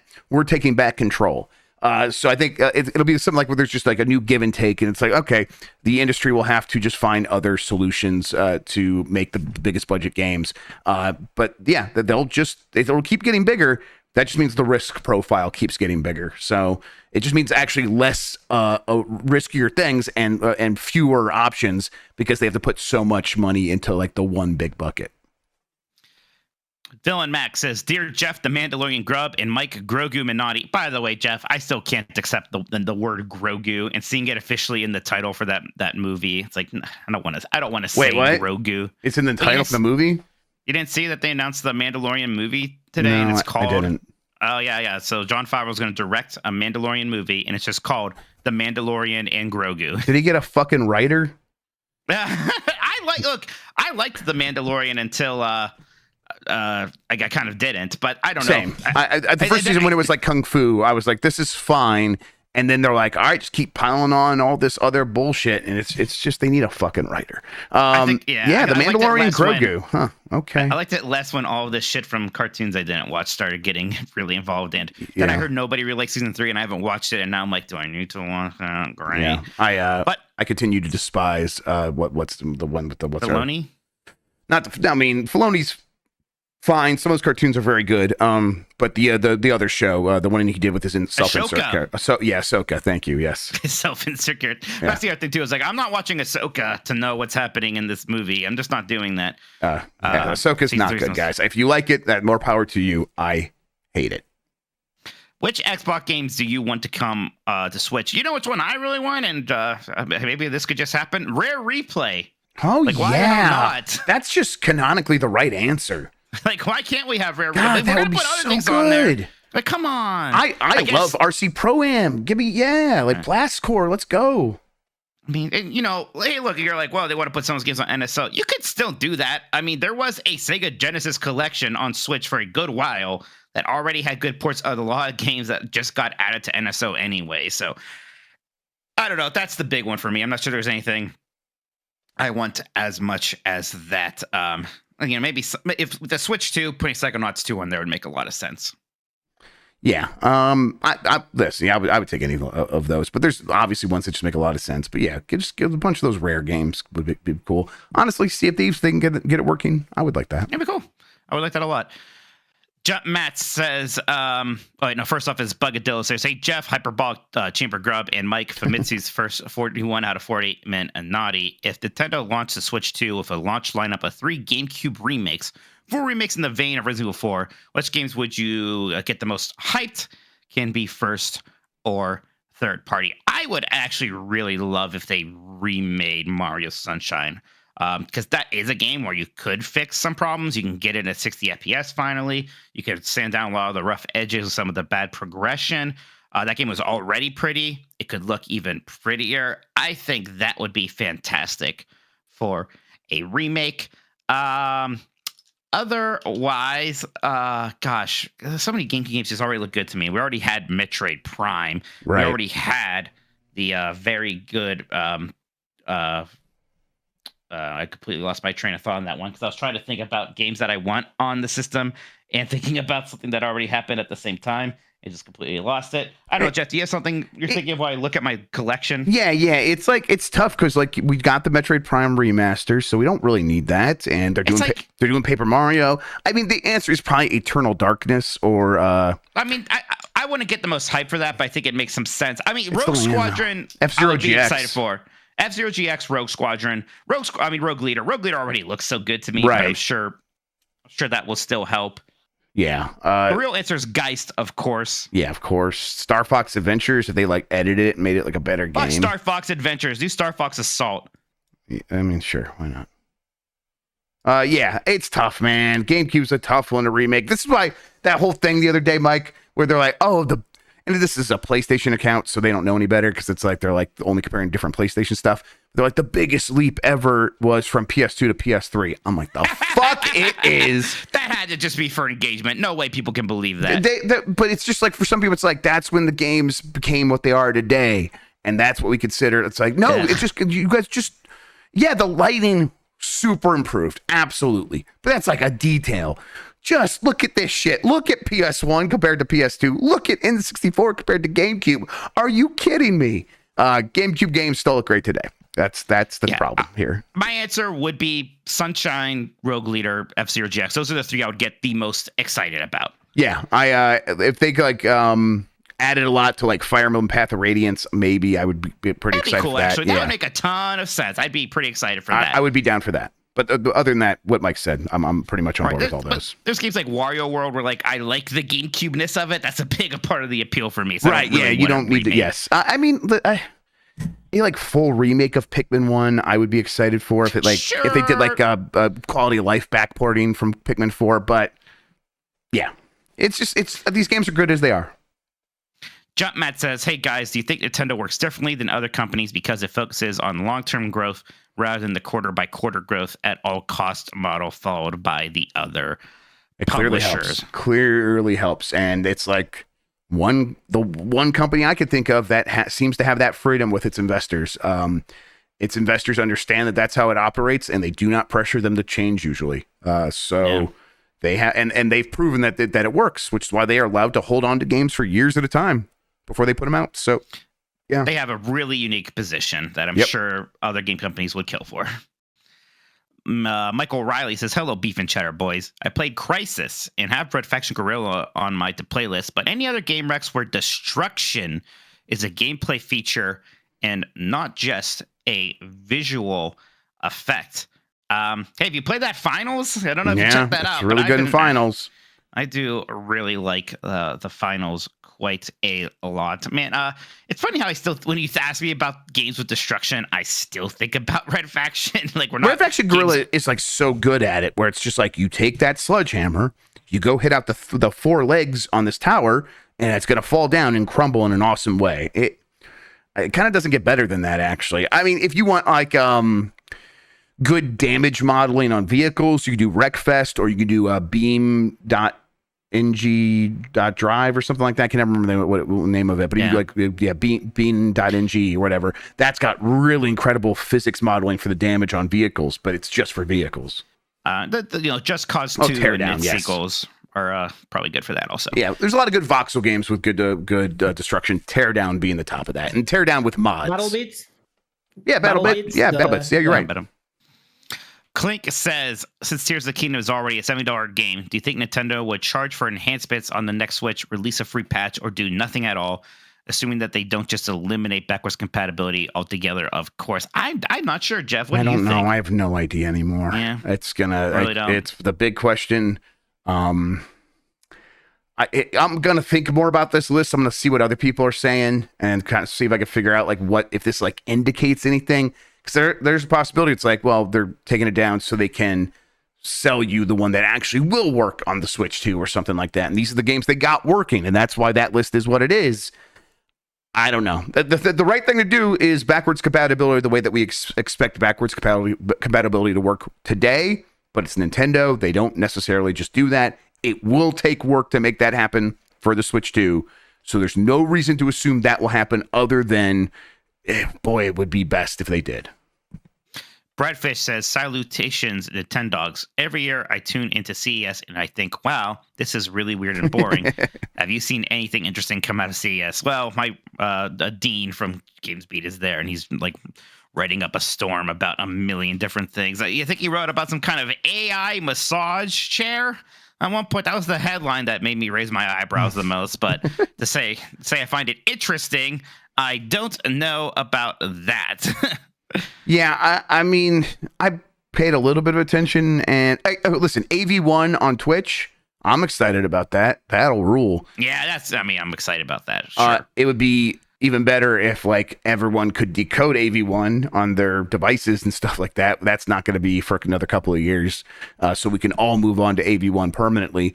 And that way Twitch can save enough money that they don't have to lay off 500 fucking people. But yeah, no, it's CES. It's very easy to ignore because most of those things are not going to happen. Like driving a car with your goddamn DualSense. Like that was, of course, that's not real. They weren't ever promising that to be real. Little gimmick. Yeah. Screaming Madness says, what are your guys' most wanted NSO games to come to Switch this year? I'm hoping for Donkey Kong 94, Wario Land 1 and 2 and 4, Blast Core, and of course, Austin Powers, Welcome to My Underground Lair. Make it 2024's quest for Camelot. I mean, Donkey Kong 94, then my biggest one is probably Metroid Zero Mission, which I'm kind of shocked isn't on there already. Yeah, I'm down for a lot, all of those. Oh God, a Golden Sun. They've already promised it. Just give it to us. I'm ready for everyone to be playing that again. Yeah, absolutely. God, I've been thinking about Metroidvanias recently for some reason. It blows my mind. Like we could play most of the great Metroidvanias on the Switch. It's probably the best Metroidvania system ever because you have all the Metroids and basically every other Metroidvania that matters, except Symphony of the Night is somehow not on Switch yet. It's bizarre. Which is really weird to me. Yep. I don't know why that isn't happening. And they should do something about that, but it's Konami. Yep, 1,000,000%. This is a complete tangent, but did you see what the Patapon movie or show or something? There was like a There's a new Patapon? There's something with Patapon. I almost put it in the news, and I was like, oh, I don't give a shit about Patapon. I know a lot of people do. What? I never really played it. Sony shows footage of mysterious Patapon project. During the CES press conference on Monday, the tech firm debuted a video showing projects from its new Torchlight visualization facility. Towards the end of the video, Torchlight debuted footage of what appears to be the Gravity Rush movie, which I thought you would get excited about. I'm excited that we're getting more Gravity Rush. It's real weird to me that we looked at Gravity Rush and thought live action. Yeah, that's fucking weird. Yes, that's weird, but okay, maybe it'll work. But so much of that game is the style, the cell shading, all yeah, that. It's like it's anime as hell. Your game's just going to, your movie's just going to look worse than the game. Okay, cool. Sony did not elaborate on whether the mysterious project was a game, an animation project, or simply a test. And that's for Patapon. We'll see. I'm a little bit with you, Jeff. I like Patapon 5. I never stuck with it that long. I would eventually get kind of bored and over it. I like Loco Roco more than Patapon, to be honest. Of course, yeah. Freshly streamed game says, do you think Zack Snyder is campaigning to get the Zelda movie? I don't care if he's campaigning or not. He's not getting it. Yeah, that would be a really bad fit. No way. Absolutely. There's no way some celebrity director is going to get Zelda anyways. Let alone one who's slumping pretty hard right now. Yeah, I want to watch that Rebel Moon again just because I'm at a point where it's so bad that I'm like, I need to can't stop thinking I got to revel in it. Yeah. Chaos Buckaroo says, howdy, fellas. Why isn't there a collection of public domain books on Switch? It would cost next to nothing and surely would make more than some of the eShop garbage. And there was one of these on the Nintendo DS, apparently. I mean, it's just so easy to get that stuff on your phone. Don't you have phones, right? So I don't really see who would want to do that instead of using their phone for that. That's right. I guess it'd be good for kids who have a Switch and don't have a phone yet, I suppose. But I don't know. The public domain books are probably things that your kids aren't going to read, like Three Musketeers and whatnot. Yep, for the most part, no. Zubimer says, as I make my way to Moonrise for my birthday stream, turning 32, still acting 10, I contemplate the pool of 6P9E. Game S, Spawncast, and both of my Oshi on Twitch stream at 6P9E. Raids on North American servers and MMOs default to 9P and E. Even all my streams end up at 9P and E thanks to popular 6P90. polling. 6P90? 6 p.m. Pacific, 9 p.m. Eastern is what he's saying. That's what we're doing. Okay, these are all on different days of the weeks, but the pool of 6 p.m. Pacific. See, 6 p. Told it's true. Yes, Jeff, I think you were following this one much better than me. If you want to comment on it. Listen, I'm sorry. Yeah, it's just an easier time for people to do stuff when they're working during the day. So I guess that makes sense for you wanting to do other things during that time. But well, they're not necessarily complaining about it. It's just noticing that. Yeah, it's part of us was like, I did notice that it was working really well for Spawncast when I was on there a couple times. So I was like, oh yeah, we could do 9 p.m. Now maybe it would be better if it was on a Saturday when everyone is consuming content or whatever. But yeah, I have a social life. I'm not doing podcasts on Saturday. Yeah, that's not an option. Yeah, that's not an option for us. Isaac Clark says, "What's up, my dogs? If you could go back in time, change one thing about gaming history, what would it be and why?" It's hard to say because like a lot of things that were even bad kind of got us to certain important points, right? Yeah. Like PlayStation and Nintendo's deal not going through. Boy, I would like to see what that looks like. But then you don't have a PlayStation. No, I wouldn't want to change that. I wouldn't want Tom Kalinske to get Silicon Graphics, but I would like for Sega to have listened to Tom Kalinske about everything else, and just let him do his thing, and not meddle and interfere and screw things up after the Genesis. I would go back and somehow make them not release Titanfall 2 right in between a Battlefield and Call of Duty. That's what I would do. Yep. Isaac Clark says, "What's up, my dogs?" Oh, that's the one I just read. Hoss says, "Hey, yo, dogs, what's the best Joy-Con color combination? Big fan of the white ones until they get completely filthy. My white ones still look pretty nice. I do like those. I got those ones that were vaguely GameCube colors, the purple and the orange, but they also like were. It's a little upsetting to me how they aren't quite those colors. No. So I don't know why they just didn't go all the way with it. So I think I actually do like the whites that come with the whites OLED are my favorite. the most. Yep, for sure. JD Camp says, "Can we petition the Browns to replace Brownie the elf with Mikey Minotti?" Look, we finally brought Brownie back. I can't get rid of him already. I like that I like Brownie, yeah. Dr. Ryan says, "My girlfriend and I..." Oh, Dr. Ryan. Wait, I have beef with Dr. Ryan with your freaking doctor's note. Oh, you're just handing out doctor's notes now, by the way. Where's my doctor's note, huh? Where's your hurt Apparently fingy? Just fine. What? Where's your hurt fingy? I'm sick. I'm sick of Dan's shit. Give me my note. My girlfriend and I have happily crossed the threshold of lasting commitment forever by getting a joint Costco membership. What should be our first big commemorative purchase? We immediately got hot dogs at the food court after getting our cards. So not that. You should get an air fryer. I think that's what couples need to get, right? Yeah, definitely. At Costco. Air fryer's good. Is that still like the hot thing? Isn't there like I thought we moved on from air fryers, but maybe not. I think there's air fryers that look a lot more like toaster ovens, even that are maybe even more hot than air fryers. Not sure, but definitely that. I don't have Costco's. I have Sam's Club, but I'm curious if Costco's also used to be like Sam's Club, a surprisingly good place for video games, especially PC games. When I was a kid, like when PC games were kind of hard to find, a lot of places you either had to go to Office Max or Sam's Club to find PC games. I got a Costco here. There's a Costco right down the street from me, and then that's interesting. Actually, the closest one to me is BJ's, which is one I've never heard of before until I moved here. Okay, I didn't say anything. I just you made a face. Made a face. Yeah, made a face. Laser Wolf says, "Hello, Jeff. Sea of Thieves is 100% confirmed for PlayStation 5 and Switch. Grubb and Mike, is Sea of Thieves even popular? Minotti." In celebration of both the Lions and Browns making the playoffs in the same year since 1994, what's your favorite Nintendo game from that year? That's the Super Metroid year, so 1994 is a pretty easy one for me. I can look at other games real quick. Best games. Is Donkey Kong Country 1 or 2 also? Yeah, Donkey Kong Country is that year. Well, I mean, that would have been Donkey Kong 94, right?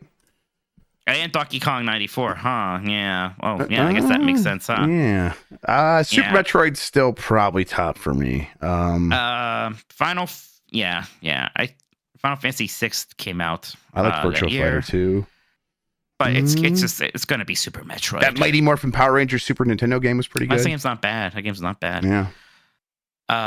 And next up is Shoji Ko says, "Hey, doggies, if you could kill any feature for each of the current consoles, hardware or software, what would that be?" I would. It's hard. I don't know if there's any features that like I hate and want to get rid of. Nothing bothers me. Yeah. Yeah, usually things I want to add. Maybe the auto uploading of game clips on Xbox is stupid. Like PlayStation. I mean, there's things that like they don't do much with anymore. Like that built-in tip system. Does anyone even use that? I don't know. But it doesn't. It just doesn't get in the way. So I don't feel any need to get rid of it. Yeah. Right. Like Switch has like I heard people IR. uses that a lot. The PS5. Yeah.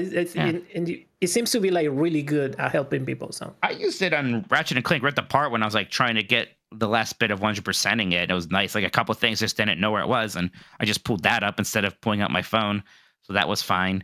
And then Switch has like those IR cameras or whatever sensors on the Joy-Cons. It's silly to me, but I don't care. It's there, so that's fine. Dogma Wolf 5 says, "Hey dogs, I ranked every game I beat for the first time in 2023, including non-2023 games. It hit 60 games. Please make fun of my top 10." All right, top 10 of games Dogma Wolf 5 beat in 2023. Number 10, Armored Core 6. 9, Spider-Man 2. 8, Pikmin 4. 7, Yakuza Like a Dragon. 6, Persona 4 Golden. 5, Tears of the Kingdom. 4, Inside. 3, Death Stranding. 2, Baldur's Gate 3. 1, Fallout New Vegas. I mean, aside the fact that Inside and Death Stranding are very overrated here, I don't have too many problems. Yeah, it just reminds me, I need to go actually play Fallout New Vegas. I started it and didn't stick with it. I should maybe try to play that this year.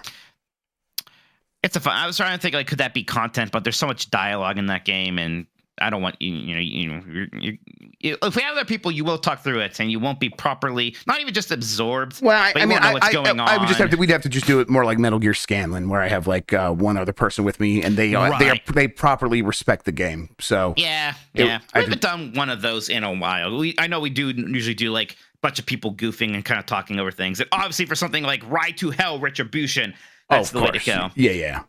Even like the Mortal Kombat games, I was totally fine with that. But it's like, even for like Earthbound, I'm probably going to want to pay attention to that game. So yeah. Because I think about that, because I say I want to do a missed playthrough sometime. Like, it would probably be one other person, and there's a lot of dialogue, and it's not a ton actually, I guess. But when it happens, I would actually pay attention.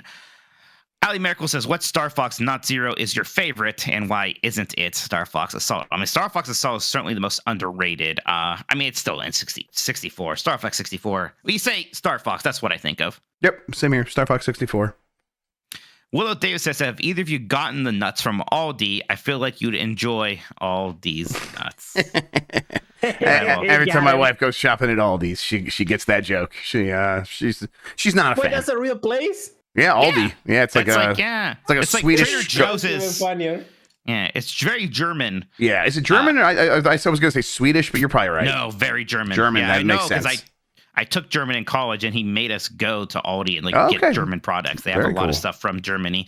They're building one supposedly like 2 minutes away from me, so I might be going to Aldi's a lot, and I'll be sure to savor those nuts. We got hash browns from Aldi's, and that's like the only thing my kids will eat right now. Incredible. Wow, hash browns pretty good. DMC Depressed Me Crying says, "Hello, Mike. Hideki Kamiya Minati, temperamental bald, sometimes does a racism." No, absolutely not. Accidentally. No. And Jeff, Reggie Feels Me, Grubb, I just think he's cool. Thank wow. You. So you're cool, and I'm sometimes a racist. Well, I mean, listen, it is what it is. Temperamental and bald. Accident happens. Accident Christian, happens. I've never done anything racist in my life, right? You're not white, so you had to defend me. I'm pretty white, but yeah, I don't know. He says, "I hear the rumored open world 3D Mario and envision something akin to Jack and Daxter. Open Mario Odyssey level is connected by linear 3D world styles. To progress to the next open level, what form do you think or would want an open world 3D Mario to take?" Yeah, I never thought of it that way, DMC, but that seems about right. That's basically what that is what Jack and Daxter did. You kind of had these big open spaces connected by corridors or like jetpack sequences or things like that. So technically it's like one interconnected map, but you have these larger, shall we call them open zones? Yeah. Like, it's not going to be like GTA. No, yes. We're not going to have vehicles to get around, or if we do, it'll be bespoke vehicles for those open zones, something like that. So, yeah, I mean, I think they mostly stumbled on to the right way of doing it with Bowser's Fury, and it'll look a lot like that going forward, I think. Adam Juice says, "With the new Nintendo hardware on the horizon, assuming it'll continue the Switch design of being both a console and a handheld, are there any features from the PSP or Vita you'd like to see implemented? What PSP-ness or V-ness do you wish the Switch 2 would emulate?" I mean, aside from having a large collection of PlayStation 1 games I could buy, I'm not sure exactly. I'm not sure exactly what that would really. I mean, I feel like the Switch is already doing a lot of the stuff a PSP or Vita did. Yeah, they even got a new version of the Switch that has the OLED screen that everybody loves on the Vita. Right. So. Yeah, that's right. I I did kind of like that back touchpad on the Vita. Sure. I didn't hate that. I love that shit. You can like configure it to be like a shoulder button or whatever. Yeah, That's pretty good. it's not coming back. That's for sure. No, yeah, they'll just but- do back buttons these days. Absolutely. And then Weed Hater says, I finally beat all the special world levels in Mario Wonder yesterday. Should I seek medical attention if I've had an erection for over 24 hours? Yes. Those are some good levels, definitely. Yep. And Sephiroth says, could we see a new Fire Emblem or remake in the launch window for Switch 2? Absolutely. Well, we could. There's been that rumor of one of the Super Famicom ones getting remade for a while now. Thracia Makes a or lot the of sense. 776, whatever. Yeah. One One of those. I can't ever keep them straight. So one of them that isn't just the remake of one with Marth, one of the original 16-bit ones. That game's been done for a while, like so many of these games, and they've just been holding on to it. So yeah, why not launch it with the Switch 2? Genealogy. I guess Genealogy of the Holy War. Sure, yes. That could still come out this year as well. Who knows? They could do whatever they want with it. Bikes and Bruce says, Happy New Year, dogs. Are we getting a Metroid this year? The Metroid Prime remaster was so good. More of that, please. I mean, we might be getting Metroid Prime 4 this year. There's a good chance you get Metroid Prime 4 and maybe even 2 and 3 remasters. Nothing's for certain, though. Nothing's for certain. But all that could happen this year. I think we get more Metroid this year, one way or the other. Metroid Blowout? Is that what you're saying? Oh, Jesus Christ. Well, yeah, why not? Metroid Blowout 2024, everybody. Let's go. Zero Mission on the Virtual Console is going to be great. All right, that's it for the questions. Thank you so much, everybody. Let's take a break. We'll read the rest of these super chats. We'll talk about what we've been playing, and we'll wrap things up here. Sounds good. Okay. This is the break. I'm ready to just go back into it whenever you are. Yeah, me too. Okay, let's do this shit. Let's do this shit. Oh man, tear away with it turned like the entire console cool. into like, oh, I love that shit. Bring back the touchpad. All right, Jeff, we are back. Would you like to read the rest of these super chats that we got in? Yeah, let me see where. I think it's here with Ali Miracle, who says Buffy the Vampire Slayer mentioned. Yeah, I did mention Buffy earlier in the episode. Yes, yeah, go ahead.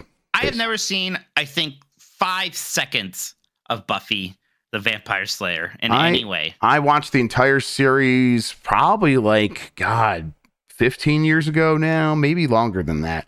Around 15 years ago. Same. I really enjoyed it. Did you watch Angel afterwards? No, actually, I kind of feel like maybe I will still one day, but it's after the Joss Whedon change, it's like hard to go to that stuff. Also, apparently that guy is also Angel himself is not a cool guy. I think. David Boreas, you mean U.S. Navy SEAL or whatever? His new show or whatever. That's totally just for old people. Is he making Boomer TV now? He makes Boomer TV. He makes some of the most Boomer TV you can make. That's what Nathan Fillion had to do. He made a career out of Boomer TV. Good on him. Yeah, get paid. Absolutely. Get paid. Epic Open World. Mike McQuanchy. I just wanted to say that. Dan. I have so many packages from Dan addressed to Mike McQuanchy. I got the game, and at least it's in good shape. It's got the manual, everything, so that's something. It was as soon as he sent that stuff, he just sent me a screenshot of Mike McQuanchy. And I was like, yep, it's pretty good. All right, Burrito says, just wishing you dogs a happy new year. Grateful for your podcast. Never fails to make me laugh. Woof, woof. Thank you, Burrito. I really appreciate that. Generous super chat there. Appreciate it. Bilbo's Baggage says, howdy, dogs. Jeff, feel free to shop for more handhelds while Mike answers. Mike, thoughts on a High School Musical world in Kingdom Hearts 4? Why not? Actually, I never watched High School Musical. It was a little beyond me. I did watch High School Musical. I don't know why. I think it was it was like when it first came out. It was like so popular. I'm like, I'll check it out, sure. And it was. I don't remember anything about it. I should watch them. My niece's ballet dance recital was themed to High School Musical last year, so God, I absorbed it through osmosis that way. So there you go. It's so confusing now at this point because there's like High School, the musical, series. I'm sure I would only care about those first 3, and then there's other stuff, sure. But the ones with Zac Efron in it. Don't you want to break free? I have heard that song. It sounds kind of nice, yeah. Oh, I love that song. Hitch says, rumor of Dragon Age 1 remaster / remake. Yeah, I saw this going around. Hitch, that came from 4chan. I'll continue to say that it seems. Oh, listen, there's one thing in that the rumor it says it's very advanced, very far along. The only thing that's missing is the textures. That's some nonsense. That is just someone who doesn't understand anything. Yes, it's not how it works. But that's definitely not true, because I've been hearing for years that that's just not something that they're going to work on. So the idea that it would be far along, advanced into development, no way. All right, let's see, from Jack Niehaus. Just jumping into chat, but do we think there will be an update to the Nintendo Switch Online roadmap for this upcoming Direct? N64, Game Boy Advance, Game Boy, etc. I don't want roadmaps. I just want release games. You don't have to tell me what's coming a year from now on NSO. What are we, crazy? Yeah. I think they go that path going forward, especially with so much like uncertainty from our point of view about what's going to happen with the follow-up device. I think just get away from this like promising stuff and not have us like, when is that actually going to come out? I think most of it happens because like, oh, you announced Nintendo 64 or Game Boy Advance, so you want to show a lot of games that are coming to it right away. Even then, I don't know why we can't just have them all right away. So maybe that's why. But yeah, at this point, no, absolutely not. Just release games. Ecto Kula says, what was the most excited you guys were for a game release? 2 that I was just like absolutely hyped for out of my mind were Super Smash Bros. Brawl and Kingdom Hearts 2. Those are the ones where I couldn't even like sleep or think about other things. I was so excited. Yeah, mine was definitely Super Mario 64. Yeah. It consumed every waking moment. It's sometimes it's still all I can think about.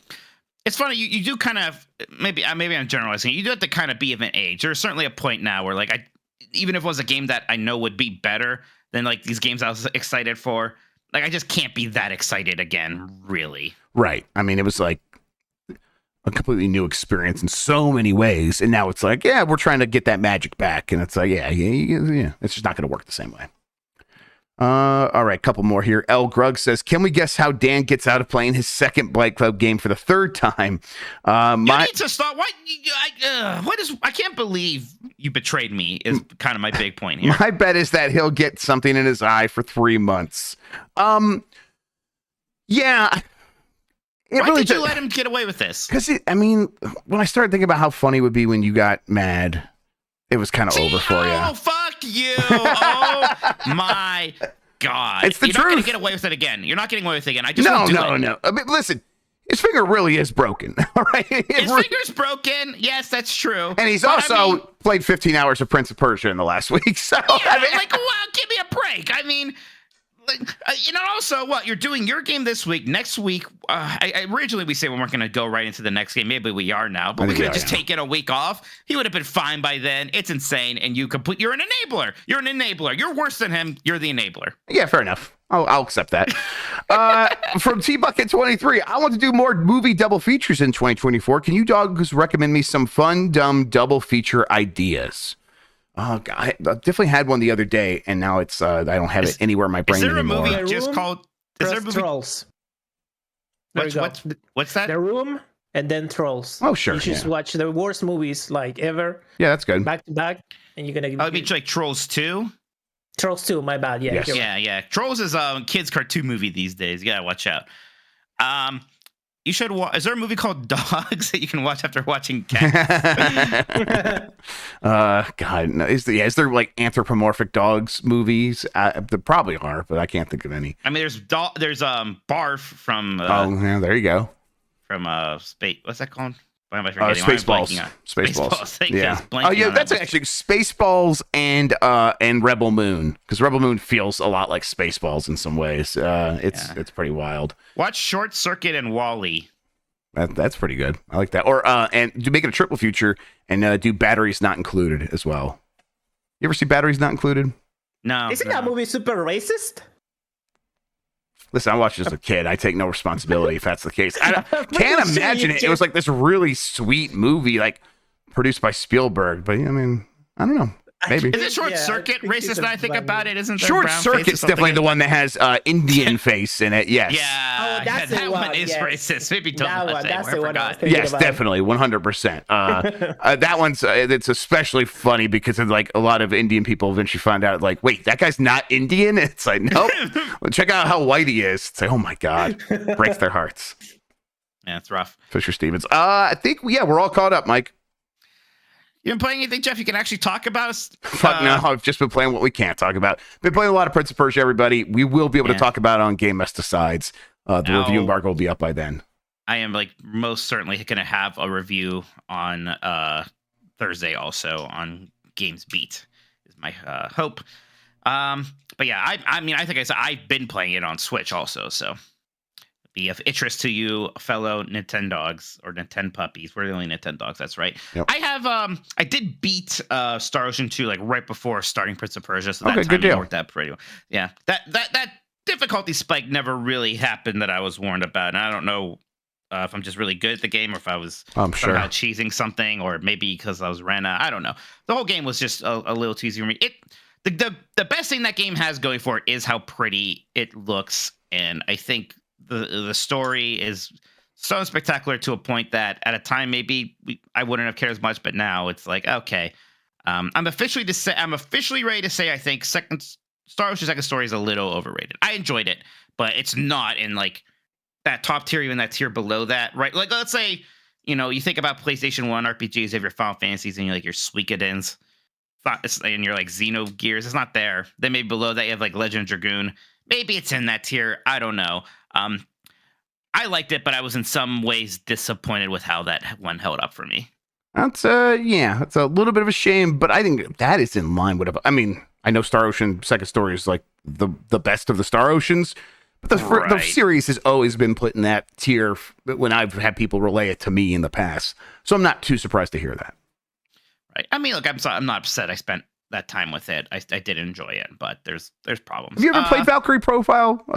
Super Eye Patch Wolf was talking about that today, and that game rules. It looks really pretty. Oh, is that no? That's the one with the D-pad, the combat's almost kind of not fighting game esque. The people who made Skullgirls made a game that was inspired by it, right? That is right. Yes. No, Invincible or whatever. Yes, Indivisible. Indivisible. Indivisible. Is that what it is? Really good. Indivisible. Yes. Thank you. With really good art. No, but I really want to play Valkyria Profile. I need to play that, and there's somebody asked about backlog games. I would like to play that. What I really want to play is Vagrant Story. I've actually never gotten that far. I love Vagrant Story. I mean, Vagrant Story just is the best looking PS1 game. That game it's one of the best looking games of all time. Yeah, it is a gorgeous game. Yep. So so I definitely want to do that. That's that game. Is that a Sony published game? Is that Square Enix? Square Enix. Well, that's put the that Final on Fantasy a Switch. Tactics What the hell? person, right? Yeah, that's the tactics person.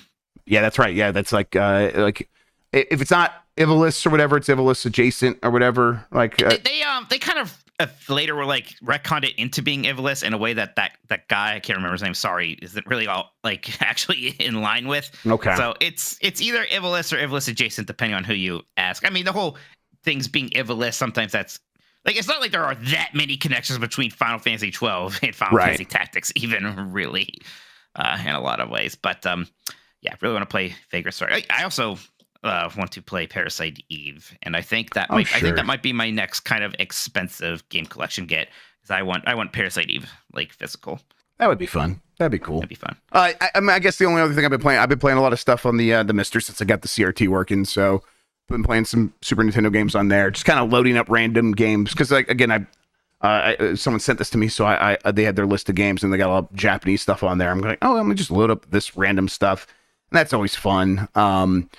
Like I said, Guardian Legends is one that I kind of actually want to really play for real this year. I played some of that today. Just it's almost like Nier Automata, where it's a shooter and an action adventure game at the same time. It's like a vertical shooter in parts and stuff like that. So yeah, it's one like I said, I would play a ton when I was a kid. Didn't get very far. And playing it as an adult, it's still pretty obtuse, but it's okay, now I'm just gonna actually look things up and do what I need to do to get the best upgrades and all that stuff, so I can fully understand this game for once and for all. But that's kind of what I've been spending my time doing when I'm not playing Prince of Persia, which is taking up most of my free gaming time. Yep, it sure is. But yeah, that's been it. I am kind of thinking about what I'm doing after Prince of Persia. Now, maybe I will dive into that Final Fantasy VI Pixel remaster like I wanted to. I think that's a distinct possibility. I'm I'm going right into some other games that are coming out, like up next. So yeah, it's already busy time of year. Yeah. I mean, I will do that too, but at least on Switch, I think I'm going to be good with new releases unless there's something I'm forgetting. Who knows? A distinct possibility. I think we've done it. I think that's a podcast, Jeff. All right, I'm going to hit the button. Fantastic. It's going to get us out of here real quick, so be ready. Well, we got Bike Club tomorrow. Is that 1:30 or 2:30 Eastern tomorrow? I think it's 2:30, but we might do it a little bit earlier, but I think it's 2:30. All right. Let me know. And that's just going to go until we're done. That's the plan. We'll see. We'll see what happens.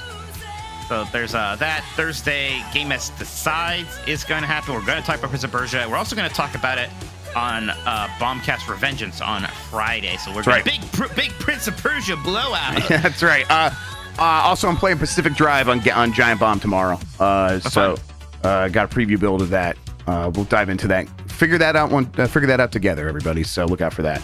Other than that, thanks for listening, everybody. Really appreciate it. We will be back next week with another Last of the Nintendogs. Yeah, who knows what we're gonna have to talk about then? I didn't think that this was gonna be such an interesting Nintendo week, but yeah, you gotta make some more news. Ridge Racer coming to Switch. Ridge Racer on Switch.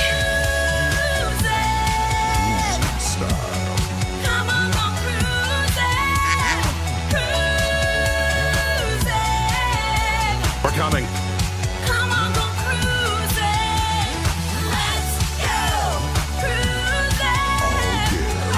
I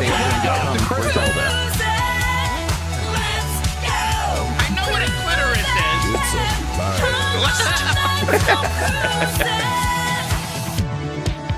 Super Bellhill, I know what a clitoris is. I know what a clitoris is. Damn it. We're coming. We're very mature.